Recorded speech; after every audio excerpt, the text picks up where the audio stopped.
उत्तर प्रदेश में भाजपा नेता और सुल्तानपुर लोकसभा क्षेत्र से पार्टी उम्मीदवार मेनका गांधी ने नामांकन पत्र किया दाखिल।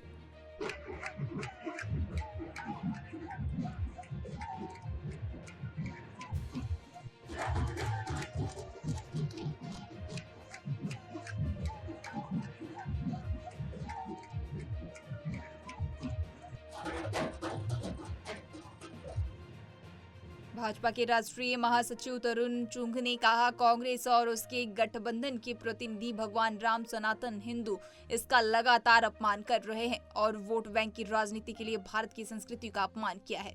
लगातार कांग्रेस और उसके गठबंधन के प्रतिनिधि श्री राम जन्मभूमि, भगवान राम, सनातन हिंदू इसका लगातार अपमान कर रहे हैं और वोट बैंक की राजनीति के लिए भारत की संस्कृति, सनातन और देवताओं का अपमान किया जा रहा है।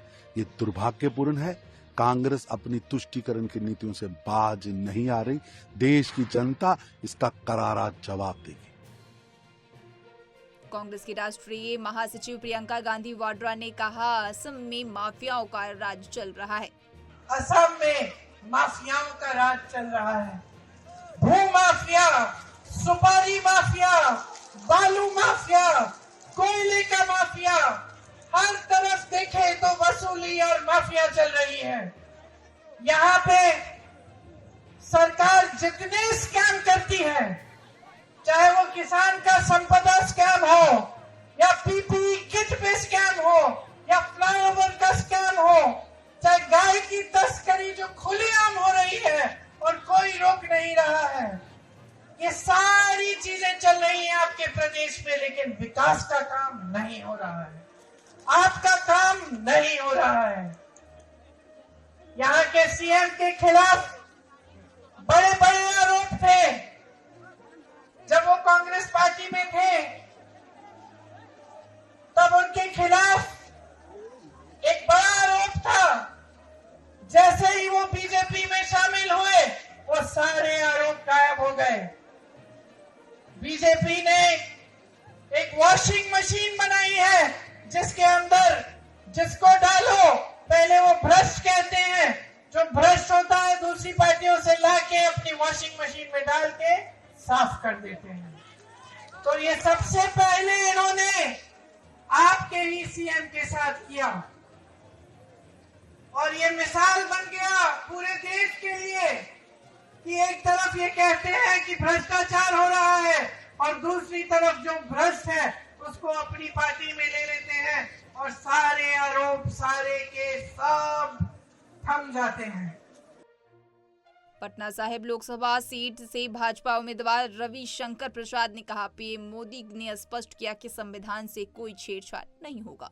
ये झूठ, बेबुनियाद, हताशा भरा कमेंट है।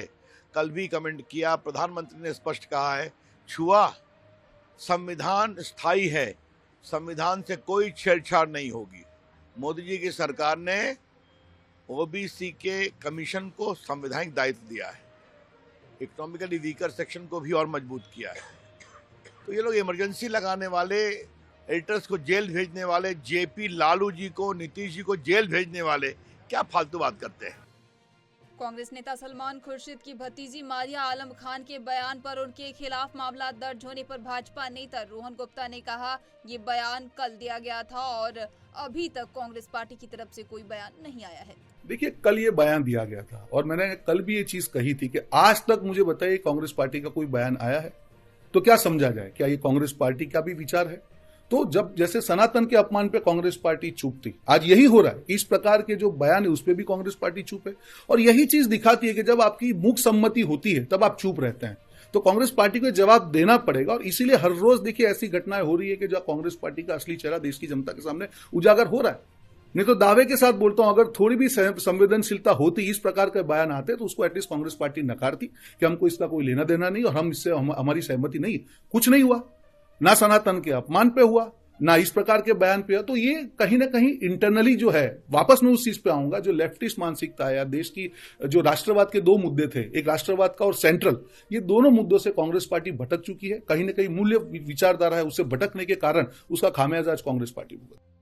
उत्तर प्रदेश से भाजपा नेता और सुल्तानपुर लोकसभा क्षेत्र से पार्टी उम्मीदवार मेनका गांधी ने कहा, यह प्रतिस्पर्धा है लेकिन मुझे लगता है हम जीतेंगे। Like to say how confident you are about this election, ma'am?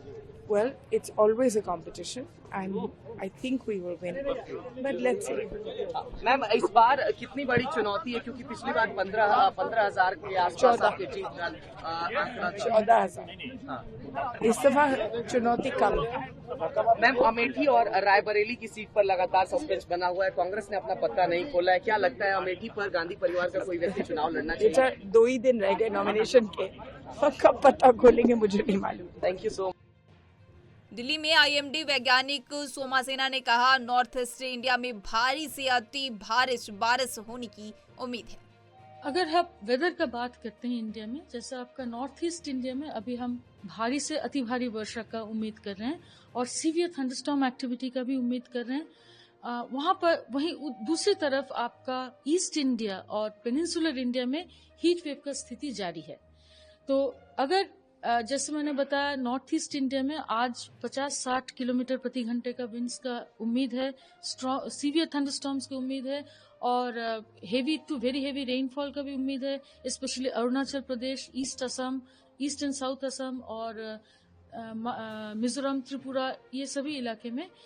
कल का अगर आप हीट वेव का स्थिति देखते हैं तो ये लॉन्ग स्पेंडिंग चल रहा है, मतलब लॉन्ग पीरियड से चल रहा है। आपका 15 तारीख से उड़ीसा में, 17 तारीख से बंगाल में हीट वेव का स्थिति चल रहा है, जिसका इंटेंसिटी दिन बर दिन बढ़ते जा रहा है। हीट वेव ऐसे फिनोमेनन है जिसका आपका डे टू डे जितना दिन से हीट वेव चलेगा उसके इम्पैक्ट भी उतना ज्यादा होगा।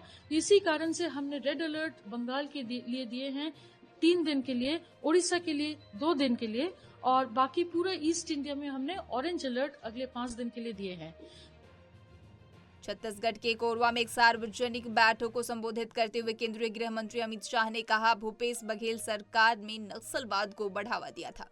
भूपेश कक्का की सरकार थी, नक्सलवाद को बढ़ावा देते रहे। विजय बैठा है यहां, हमारे विष्णुदेव जी की सरकार बनी, हमारे उप मुख्यमंत्री गृह मंत्री विजय जी बैठे, 4 ही महीने में 95 लोगों को ढेर करने का काम। 350 लोग अरेस्ट हुए, कई सरेंडर हुए। मैं आपको कहकर जाता हूं, मोदी जी ने झारखंड, बिहार, ओडिशा, तेलंगाना, आंध्र, महाराष्ट्र, मध्य प्रदेश, उससे नक्सलवाद को 5 साल में समाप्त किया है।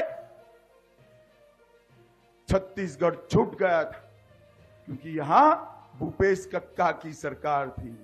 मगर मैं कहकर जाता हूं, मोदी जी को तीसरी बार प्रधानमंत्री बनाओ, 2 साल में नक्सलवाद को मूल समेत उखाड़ कर हम फेंकेंगे। इटावा में समाजवादी पार्टी अखिलेश यादव ने कहा, आज दुनिया में मजदूर दिवस मनाया जा रहा। आप नौकरी दे नहीं सकते, आज 1 मई है, आज दुनिया में लेबर डे मनाया जा रहा है।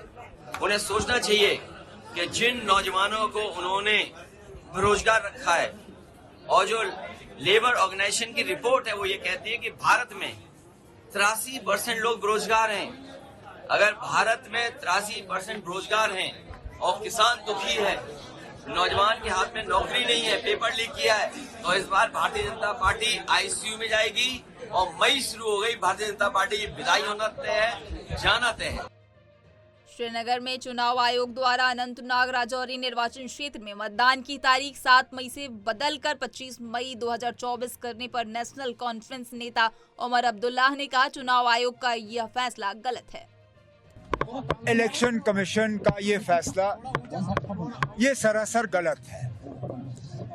मैं मानता अगर वोटर को जो है वोट डालने में कोई दिक्कत होती, मैं ये भी मानता अगर इलाका पूरी तरह से कटा होता तो भी ठीक है ना, इलेक्शन शायद नामुमकिन होता, लेकिन इलाका कटा नहीं है, इलाका अभी भी जुड़ा हुआ है। चलिए मुगल रोड के जरिए ना सही, जम्मू से, रियासी से इलेक्शन पोस्टपोन होने के बाद जनाब फारूक अब्दुल्ला साहब और मियां अल्ताफ साहब जो हैं वो आज सुबह रजौरी पहुंचे, वो अपना कैंपेन वहां पे कर रहे हैं। अगर वो पहुंच सकते हैं, बाकी उम्मीदवार भी पहुंच सकते थे। और वैसे भी डिमांड कहां से आई? बीजेपी की तरफ से उनका कोई उम्मीदवार नहीं, पीपल्स कॉन्फ्रेंस के तरफ से उनका कोई उम्मीदवार नहीं। जाहिर सी बात है, जिस तरह मैंने अपनी तकरीर में कहा, ये सोची समझी एक साजिश की जा रही है कि यहाँ का एक बहुत ही अहम और बड़ा तबका जो है वोटरों का, उनको अपने वोट से वो महरूम रखें।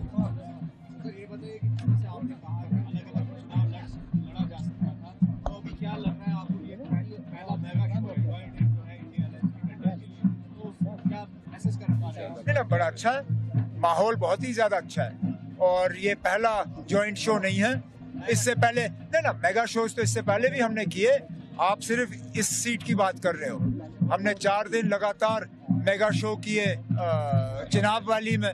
उससे पहले फारूक अब्दुल्ला साहब खुद जम्मू में मौजूद थे जब रमन भल्ला साहब ने कागज भरे, कठुआ में भी, बाकी जगहों में हमारे इस तरह शो रहे। और इंशाल्लाह आगे भी जब तक पोलिंग खत्म नहीं होता हमारा ये सिलसिला जारी रहेगा और उससे आगे भी। सर, राजौरी से एक वीडियो के लिए वायरल हो रही है जिसमें बीजेपी का जो अधिकारी है वो धमका रहा है वोटरों को।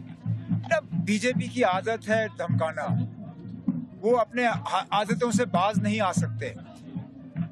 हम इलेक्शन कमीशन से इंसाफ की उम्मीद रखते, लेकिन जिस तरह उन्होंने पिछले दिनों बीजेपी को फायदा पहुंचाने के लिए ये इलेक्शन पोस्टपोन किया, शायद उनसे भी अब इंसाफ की कोई उम्मीद रखना जो है वो हमारी गलतफहमी।